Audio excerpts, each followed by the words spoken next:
Hello বন্ধুরা, welcome back to another video. OBX power ট্যাপের নতুন ভিডিওতে আপনাদেরকে স্বাগতম। তো আমি আপনাদের কোয়াট্রোটা আজকে টাস্ক করে দেখাবো। তো তার আগে আপনাদেরকে রিকোয়েস্ট করবো, যারা আপনার চ্যানেল নতুন তারা অবশ্যই আমার চ্যানেলটা সাবস্ক্রাইব করবেন এবং পাশে দেখা বেল আইকনটা ক্লিক করে রাখবেন।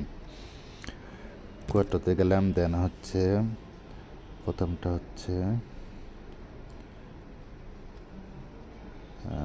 এটা, দেন ভিজিবিলিতে গেলে দ্বিতীয়টা এক্সপ্লোরার, দেন তৃতীয়টা এলিয়েন ট্রাফিক, দেন চতুর্থটা এটা। কমপ্লিট আজকের মতন। তো এই ছিল ভিডিওটা অবশ্যই ভালো লাগলে বেশি বেশি করে লাইক করবেন এবং শেয়ার করবেন।